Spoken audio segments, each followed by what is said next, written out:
Good morning, everyone. Thank you for joining us. I am going to pass it over to Maria from MNP. Good morning, everyone. My name is Maria Clayton, and I'm a senior manager at MNP working out of our Cambridge office. MNP is a leading national accounting, tax, and business consulting firm in Canada.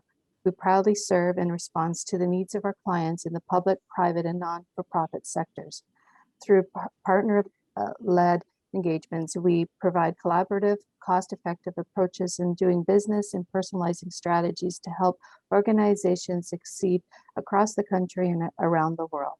This morning, I am pleased to welcome two speakers from MNP, Jim and Jess, who will be discussing the workshop workplace culture and navigating the current environment. Jim is an MNP human capital consultant leading in senior manager in the firm's organizational renewal consulting practice. Jim is a senior business advisor and a leader with 2.5 decades of experience in the industry in consulting in manufacturing, environmental, and consumer markets. Jess is a partner at MNP Technology Solutions. Jess brings more than 25 years of leadership experience in the financial service and technology consulting industries. She draws on her business expertise, collaborative approach to provide a strategic direction and national team of the ERP and IT management service consulting profession, driving extensive and substantive growth. Jess is compassionate about coaching, mentoring, and supporting individuals on their career progression. Please help me welcome Jim and Jess. Thank you, Maria. Thank you, Maria. And thank you to everyone for joining us today. This is a topic when we deal with culture and people and coaching that both Jess and I are very, very passionate about, and large part of what we do on a day-to-day basis. So pleasure to be here with everyone this morning. And I'm just going to get into our presentation. So what we are going to talk with you about this morning is just our quick outline. We want to talk about the cultural impacts that we've seen with the pandemic. We want to talk about the changes and the shifts and the things to look for leaders as recruiting and retention during a pandemic. We weave this together into some organization design concepts and the things to think about around building organizations. And then what we really hope we can have is a discussion with those of you on the call and any questions that you might have that come up along the way. And where we want to start really with the call to action, and as we get through the presentation today, and you leave us to go back to your leadership roles. What we're really hoping to get across is to have you revise your approach to hiring and coaching and competencies needed to be successful in pandemic and a post-pandemic world, and also to be able to really assess the current culture that you have and evaluate if you are and your business is poised for success moving forward. I'm going to lead things off for us today, talking a bit about the cultural impacts of the pandemic and some of the leadership concepts with that, and then I'll turn things over to Jess. And I think one of the things that we wanted just before we get started was really to ask those of you on the line a question. And really that is, what has been the biggest change? And I say that, the biggest change that you've noticed in the culture of your organization since March of 2020. Is it more reliance on technology, an increase in the need for flexibility, change in how teams get work done, or more need for leadership direction? And just wanted to see where the audience today sort of stands with those. And again, it's the biggest change that you've seen since March.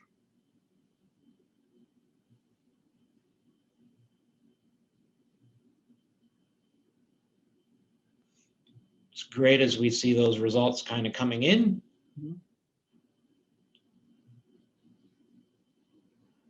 Just give everybody another couple of seconds.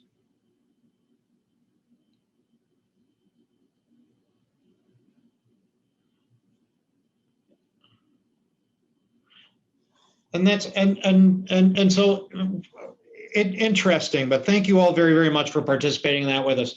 If you look across the participants today, the biggest change, much more of a reliance on technology at 56%, 50% an increase in the need for flexibility, and the balance is that more need for leadership direction. Oh, thank you very, very much again for that. And those, I would say, are definitely very consistent with what we are seeing in terms of our clients, but largely in terms of some of the survey results that I'm going to go through in a bit about culture and how values have really changed in the pandemic. So that's great.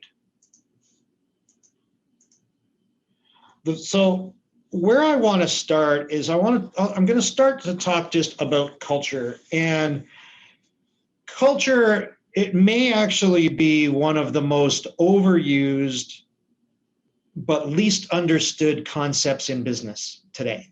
And so where we start with understanding what culture is, on the screen is one of the definitions, and it's the values, beliefs, and behaviors that guide and define the way in which a group of people work together.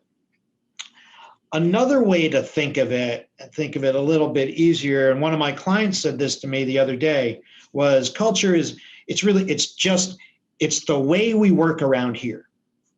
And so that's we want to spend a bit more time with that. And in my experience and talking with leaders, when we talk about culture, most leaders will tell me that culture is it's important, or it's something that we want to keep, or phrases kind of along that line. But when you start to probe a little bit more into culture, it gets a little bit more complicated.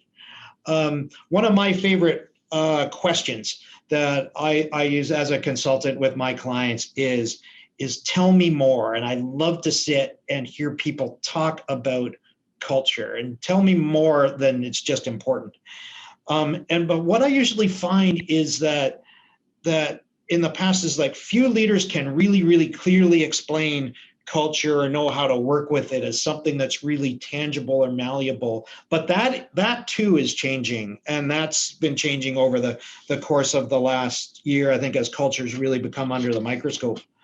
But the one thing from my comments today that I want people to really take away, and we're going to talk more about, is that culture is very real. It's more than just what you feel when you come to work.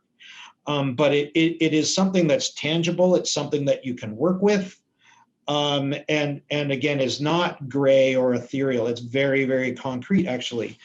With the onset that we've had of the pandemic, we're now, I think, about 46 weeks in. Culture has really been under the microscope, and most of us, I think, as leaders, can feel that it really has changed.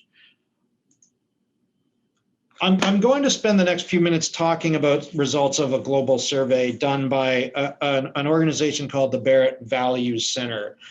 And I want to start first by just a bit talking about the Barrett Values Center. And what they are is they're an international research organization that specializes in research and understanding a culture.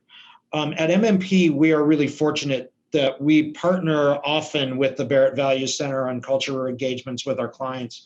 And so we know a lot of their work. And my good friend Carol Fall is the Canadian leader at Barrett, and I'd be really happy to create an introduction for a connection for any of those on the line today with MNP and Barrett. One of the things that we're going to talk about is why culture and values actually matter. And the first thing is we value as individuals, we value what it is we need, whether it's things like safety, harmony, or success. Those are the things that we need. And it's important to know, is that our needs change over time. So it's important to continue to kind of question and monitor those things. Life conditions change. And we've seen this just, in dramatic fashion since March. Culture can be life enhancing or life depleting. If you are surrounded in your workplace, if you are surrounded every day by something that embraces you, it energizes you, the days become easier, right? Work is it's a great place to go. Quite the contrary, though, if you're surrounded by that environment that you often see described as toxic, and that is something. The power of culture that can have disastrous effects, disastrous impacts on your health, on your well-being, not to mention what it actually does to a workplace, to your productivity. And when you roll that up across a workforce, the impact that has overall on an organization's profitability. And so that's where we see that culture is just being critical to any forward look and plan in and around an organization. Societal and environmental sustainability. Environmental sustainability requires a sense of sustainability in an organization. So because things can shift so often, we tend to focus on designing organizations, things, and making changes that are sustainable in practice as we go forward. One of the things, so Barrett went out to 25,000 business leaders around the world back in April and May. So shortly after the start of the pandemic, and they went out to ask questions on how are things changing. They dealt with personal values, looking at, well, what do people value today? They looked at they asked about organizations. What did their organizations value before COVID? During it, and what do they believe are the 10 values that are essential for their organizations going forward? And these are some of the results that I want to share with you. First and foremost, what the results showed was culturally in organizations, there was just this rapid transformation. And we saw a transformation in organizational culture that normally would have taken probably 5 to 7 years, and this transition happened in a matter of weeks. It was stunning in its speed and in its absolute breadth. Personally, when you ask that question about, so personally, how have individual values changed? Remember, these were questions asked in April and May, right? And what did people say personally was important? If you look at all in 2019, if you asked people that question, the top 10 things that they valued, lead with honesty, accountability, and commitment, were those top 3. If you asked when these questions were asked during COVID, the things that appear on this list: well-being, making a difference, coaching and mentoring, compassion and leadership, those displaced 5 things. They weren't even in the top 20 in 2019, and now they're in the top 10 during COVID. These are what people actually value, right? It's interesting in that way when they look at organizations and what they value, and when they're asked, well, what is it? What are those characteristics? Pre-COVID, you saw a lot of organizations that were really focused on high performance. They valued things like results, financial stability, teamwork and alignment, accountability were the common things that people said their organizations valued pre-COVID. Well, then during COVID, that really shifted. You saw it shifted to adaptability, digital connectivity. These things of flexibility became important. A much more crystalline focus on caring and personal well-being came through. And these are at organizational levels and information sharing. You know, we saw some really interesting things over this period happen with our clients. I saw some of those clients, they'd never worked digitally before, and all of a sudden they were, and they found out that it might not be perfect, but it was okay. I saw a lot of core processes in companies change. So literally how they actually did their work day to day, whether it was changing shift structures, changing processes, that changed. And we did see, I'm a human capital consultant. I'm a little bit biased. I've been in it for over 25 years. And, you know, it used to be that human capital and the HR guy was kind of off to the side, right? All of a sudden, human capital programs for well-being and things really came into the fore. And we saw that with, I've seen that with our client base.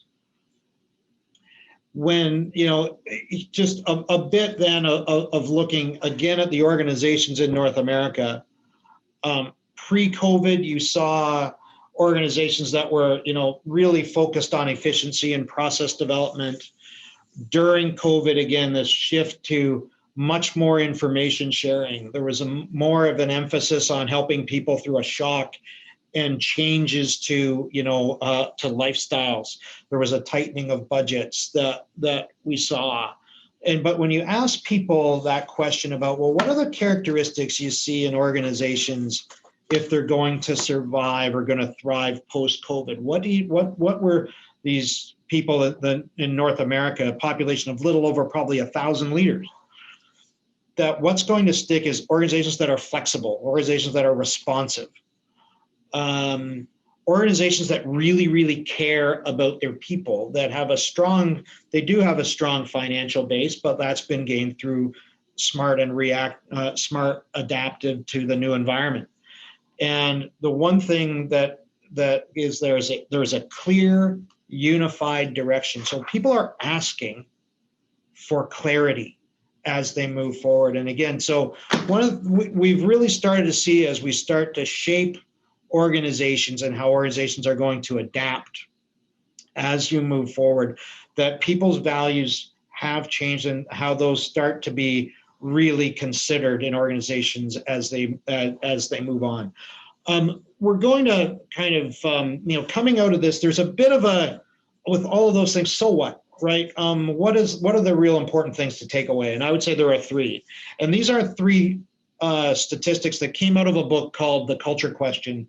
I do a lot of reading on culture. This is a book that my daughter gave me for Christmas this year. So that's how I spent my holidays, reading this one. But interesting, 82% of people who like their workplace also have a supervisor who cares about them. So you take what does that mean? Leadership matters. And if you think back to that list of values, leadership is now in the top 10 of things people value. So there's consistency there. Leadership matters. 93% of people who like their workplace like the people that they work with. So when you think about your workforce, we always have talked about when we recruit people, this concept of fit. Well, fit really matters as we start to move forward. Third thing, the last thing for me before handing things really over to Jess is 82% of people who like their workplace also feel they can rely on their coworkers. So teamwork matters. And so those sort of three things, they bear out in our survey results, but they have really big impacts on how we start to build organizations as we go. I think I will, Jess, pass things over to you. Okay, thank you so much, Jim. Good morning, everyone. It's truly a pleasure to be here with all of you this morning. As Jim mentioned, as he and I were preparing for this talk, we found that we could spend endless hours talking about these subjects because they're very near and dear to our heart. And we've seen the outcome of clients who have paid attention to many of these aspects that Jim has walked us through. So we know that these are having real impacts in the success of organizations. So I'm also, like Jim, going to start off with a bit of a poll here. So I have a couple of questions for you. Number one, in your organization at this point in time, do you have plans to hire new team members in 2021? Yes or no? And have you adjusted the expectation, both of the type of people that you will be hiring or of your current leaders in your organization? Yes or no? So we'll put some time on the clock there and have you respond to those questions, please.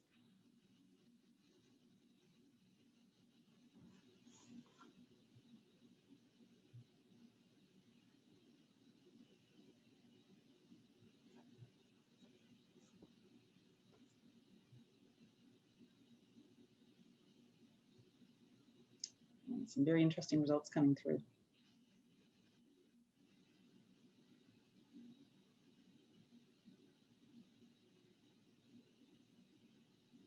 Okay, that's awesome. So it seems like in terms of the folks that are attending the session today, we have a big majority of people who are looking to hire new team members in 2021.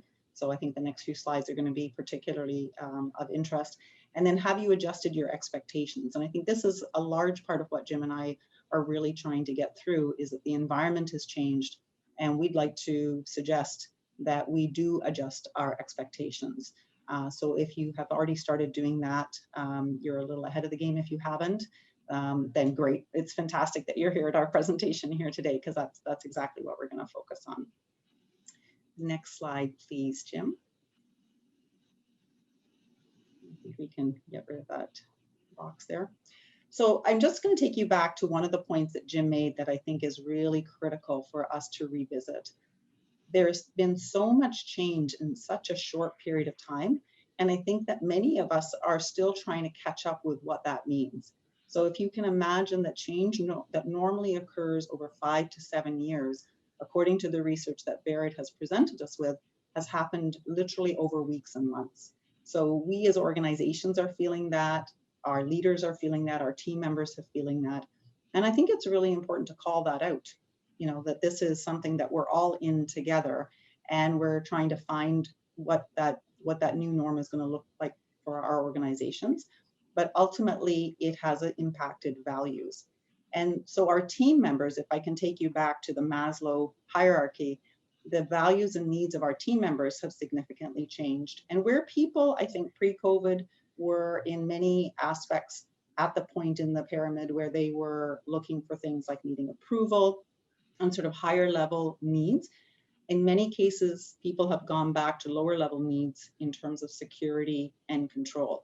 So that's what people are worried about. And they may not necessarily use those words, but that's what's going through a lot of their minds day in and day out. And we know that mental health has become a much greater concern. It's had to become. And so that's not only in the workplace, but in terms of people's personal lives. But the interesting thing about that is that with people spending more and more time at work, because of course those boundaries between work and home have really shifted and are much softer, people are spending more time with their colleagues, spending more time with their leaders and in the act of working. And so whether they recognize it or not, their expectation of how they get support around their mental health has also shifted to the workplace. So they need more from us as employers. And the question is, can we adapt so we can provide that type of support? And I think all of us can relate to this. Team members need something positive to look forward to. People need hope, and they need things that are focused on them as individuals, and they need things that are future oriented. I think we want to try and get people out of what's going on here currently and feeling stuck with it, and start to shift to there is hope, there are things, great things coming, and you're going to be part of that in terms of our team. So I think those are some of the key aspects that I would like to share with all of you. Next slide, Jim. Thank you.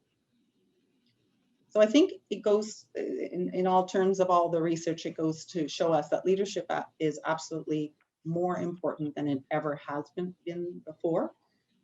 So recruiting the right leaders, developing our current leadership team is going to be critical if we want to lead our teams to success in the future. And we really need to determine, one, for the current team members that we have in place, are they up to adjusting to reflect the new expectations? Do they know what the new expectations are?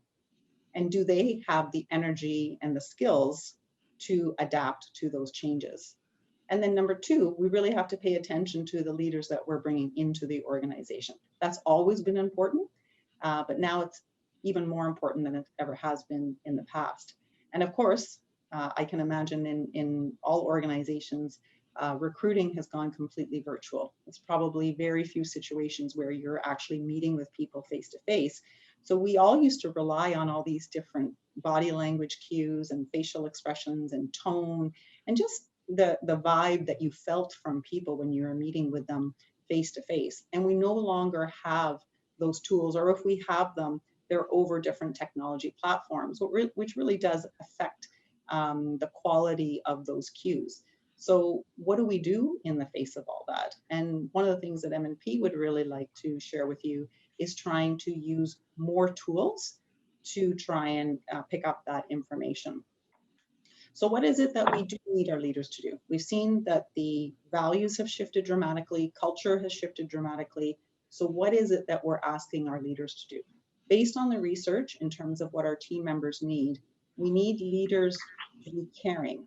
We need them to be caring, and we need them to demonstrate that they're caring, which can be two different things.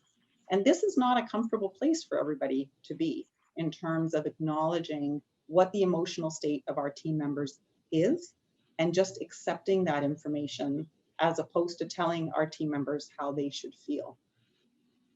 We need our leaders to be candid. So our team members are looking for our leaders to be forthright with information, share all the information, and not try and sugarcoat it. So just to be real. We need our leaders to be constructive.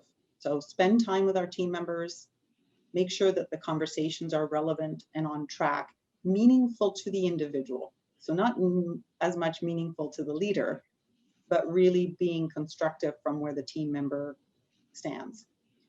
Transparency, we mentioned that people are already feeling like times are uncertain. So if as organizations we aren't being transparent, then we're actually adding to the stress that's related with that uncertainty. So we're really looking for our leaders to be transparent so that we are helping people feel like they understand, I know what's going on in my organization. I know how I fit in that. Even if there's tough news, I know what to expect from my organization.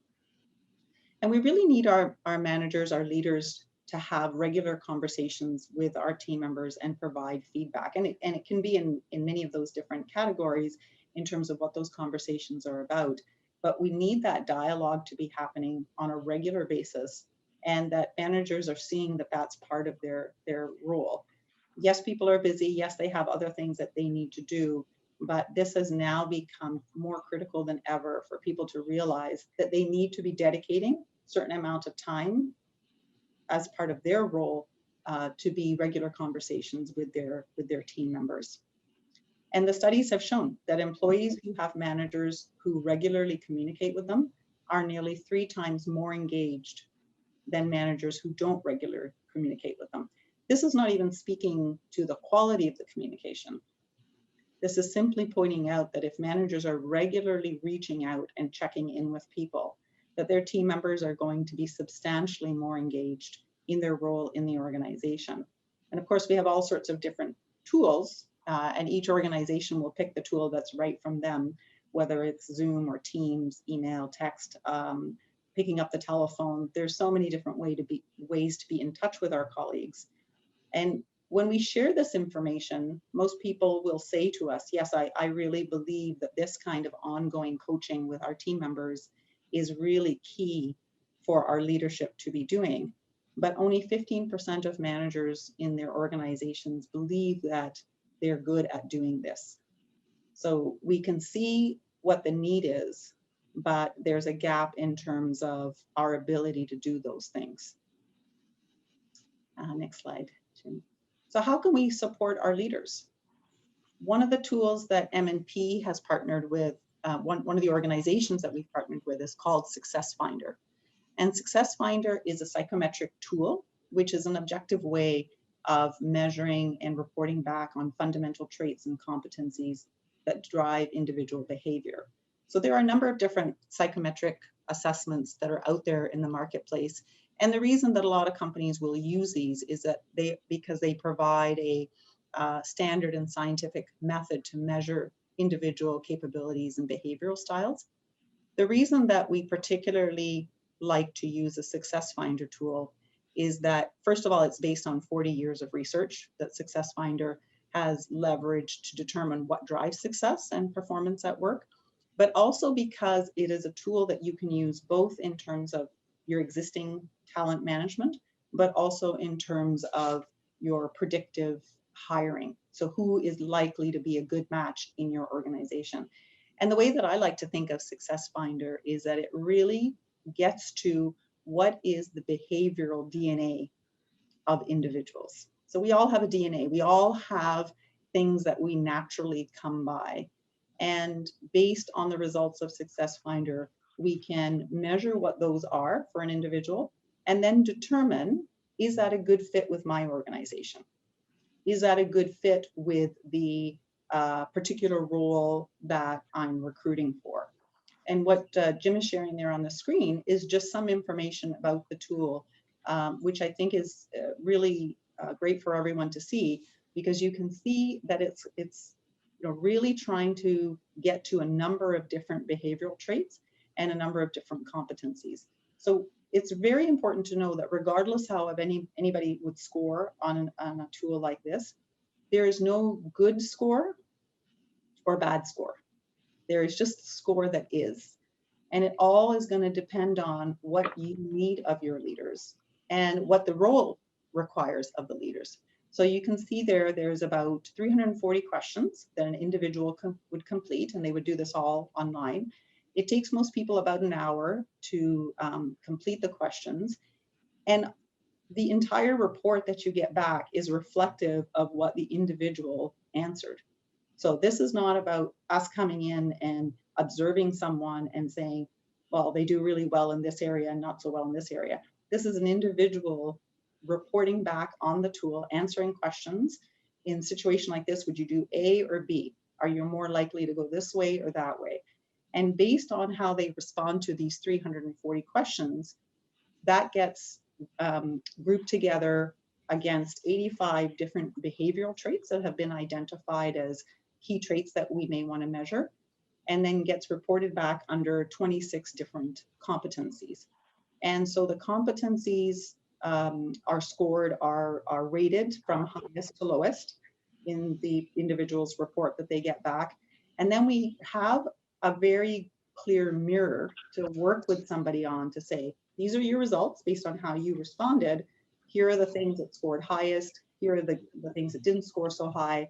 And so then we have a starting point in terms of starting to work with someone. So I can give you one example. So for example, if you as an organization say, in our company, in our top leaders, we need people who are very good at building consensus. Say that that's the competency that you feel is really critical. We're going to go back and take a look at those behavioral traits. And the three we're going to look at specifically are, how do people score on cooperation? How did they score on empathy? And how did they score on patience? So those three different behavioral traits, we're going to be looking for people to score really high on them, because then that would be predictive of them doing really well on the builds consensus attribute.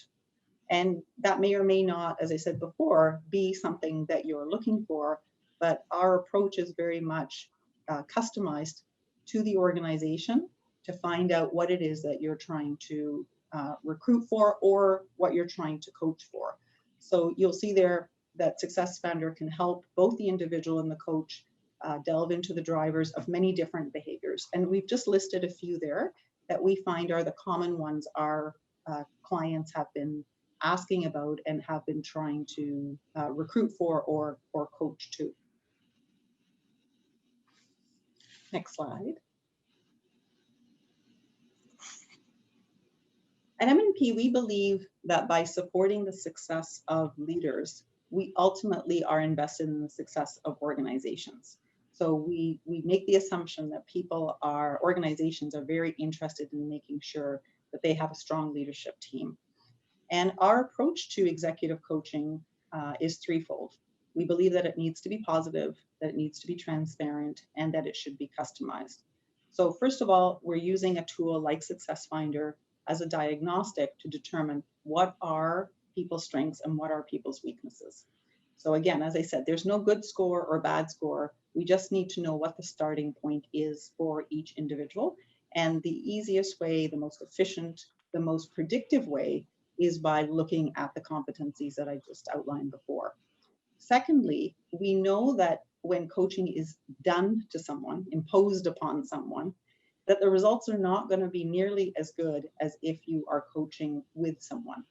So our approach is very much that we want to come alongside people. We believe that people inherently want to improve, want to be better, want to be good at their jobs. And so if we can come alongside them and offer our support as an aid, as opposed to being judgmental or being punitive, then coaching is definitely much more successful.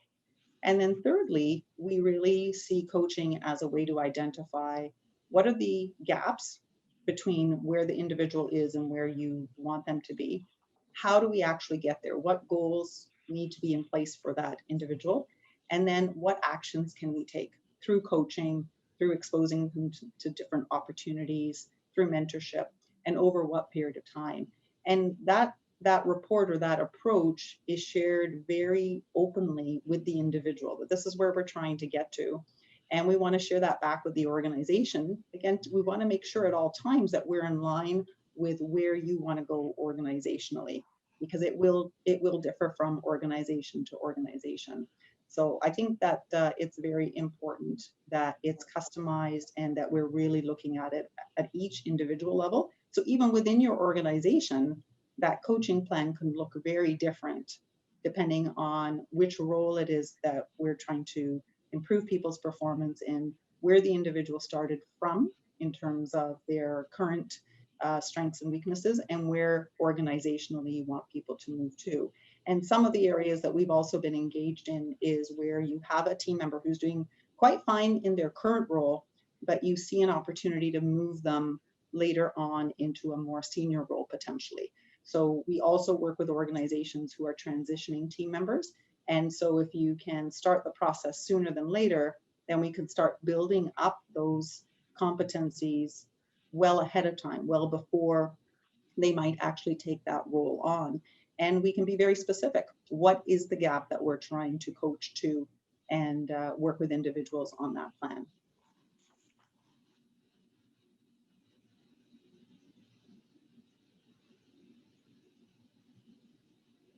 We really believe that our people leaders are going to need coaching and direction on how to manage your teams virtually. It's not the same as building up social capital over the water cooler. We don't have those opportunities anymore. So to try and create and maintain that cohesion is going to be much more intentional on the part of our people leaders. And we really believe it's the time now to double down on training and development and commit to reskilling. The disruption we've seen with the pandemic is going to continue. We're never going to go back to the way things were exactly. We'll find this new normal, which we still don't know what that's going to look like. But even once we settle into that, there will be future disruptions in our organizations. So we really believe that we need to focus on what it is that we can help people with so that they can weather these disruptions with greater ease going forward. And Jim talked about what some of those aspects are that we're going to need post-COVID. So we believe now is the time to really start shoring up the skills of your team members so that they're ready for all of that. And we want our managers to be asking, what can I do for my team members? How can I help my employees survive in a very challenging work environment for many people? How can I make sure their work from home experience is positive and productive? And so we want to help our leaders be able to entertain those questions, know how they're going to address those aspects, and be part of the solution in terms of getting there.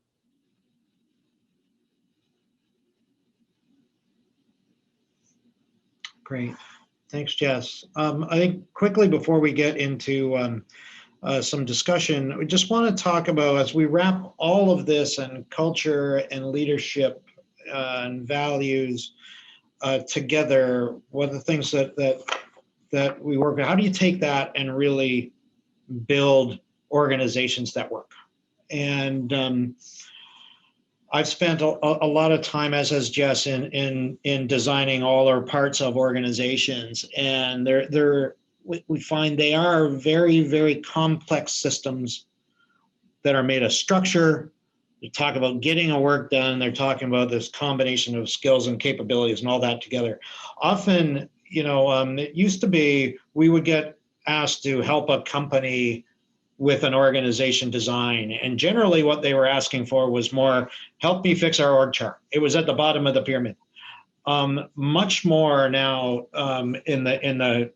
during COVID and as we look ahead, the work in organization design is really in the people pieces of how you get work done, how you support getting that work done, and the types of skills and capabilities that you need to be successful in your own sort of unique environment, the things that Jess and I have spoken to. And one of the critical things for us to keep in focus now, as we do our design exercises, is this concept of culture, and that culture really can be engineered, and you take that away from engineered through coaching and mentoring and how you select for fit and lead. And but I read there was another book, just a slight different view of culture, views culture really as something that is, it's culture that is alive. And the author said something really interesting. He said, you as a leader, you are watching your organization's culture, and your organization's culture is watching you. And I really think that it's interesting that we keep this in mind as we go through a design exercise, because the employees are constantly working. If you're a leader, you're a supervisor, a manager, VP, owner, doesn't matter. Those that are their employees, they are watching you. They're constantly trying to track what you do. They're looking for information that makes sense of the world every day. And the perceptions that you find of employees of their culture are extremely accurate. And I also say that that memory in a culture is really long lasting. So we in your employees, when we're thinking about culture, employees are looking for things that they notice what you emphasize. They notice what you reward and what you punish. And they notice why you protect and promote certain things in the way that you do your work. And they take all of these things that come into account. If we're working with an organization on a design, if the design is going to work, how people need to work together and the skills and capabilities, and when we're working with our leaders, it starts with that recognition, because it does often, the design and success of one does start in that quality of leadership. And really that understanding that whether you know it or not, you and your culture, you're under this microscope by your employee culture. So we really take this into account. And we generally work through organizations very, very pragmatic way. We try to really look where you're starting from, very clearly defining in that big realm of an organization where your real critical needs are, where they are in your leadership development, where they are in your organization generally, and then really help you prioritize on where to focus. And it's been my experience in the last little while, it tends not to be in the structure pieces these days. It's more in those other areas that are people oriented around an organization. We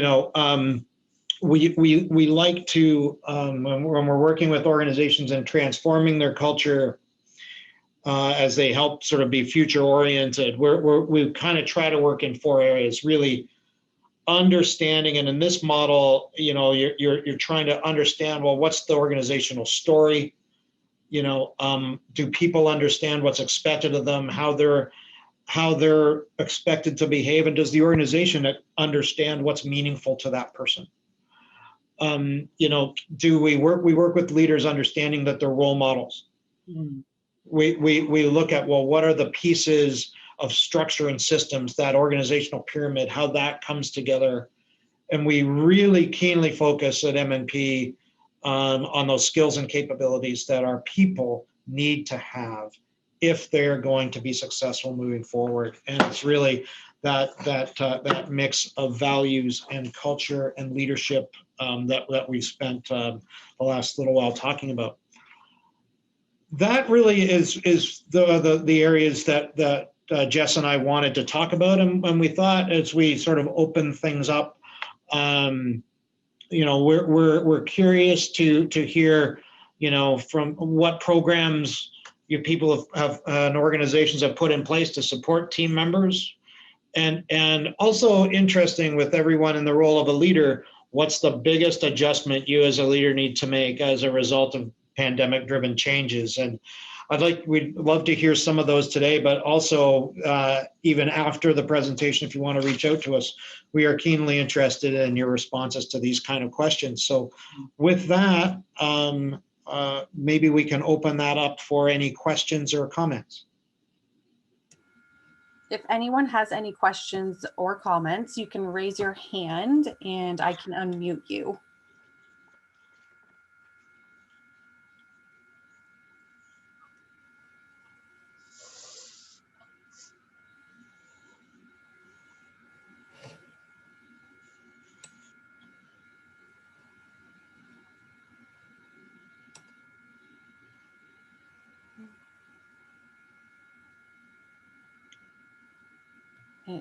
It doesn't look like anyone has any questions at the moment. Okay. Well, again, just I would just want to circle back and say thanks to everyone for being on this call today. Thanks to the Chamber for the opportunity to be able to present on something again passionate about. And please, for those of you, do feel free to reach out to MNP anytime after. Maybe any last closing comments, Jess? No, I would just reiterate what you just said, Jim. I think this is a very strange time in our history, and I think we're all still trying to catch up with the transitions that we've seen, the massive shifts we've seen in values. And I think that it's been our experience that it really does help to talk to people outside your organization, whether that's peer organizations, whether that's folks like MNP. Because we are very passionate about this. It's something that we're spending a lot of time on, and we're happy to share that. We're happy to share what we have seen other organizations do.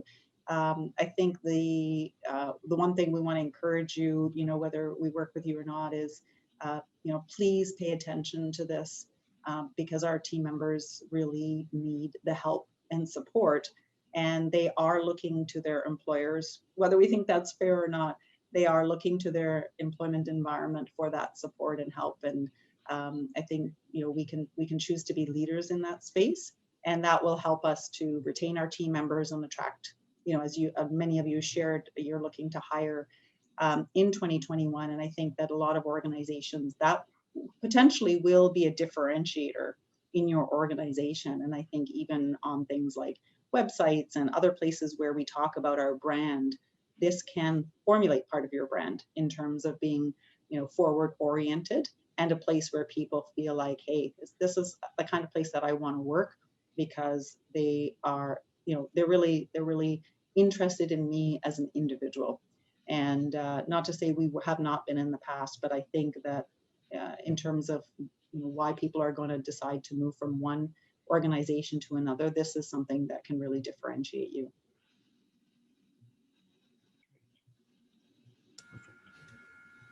That's great. Thank you so much.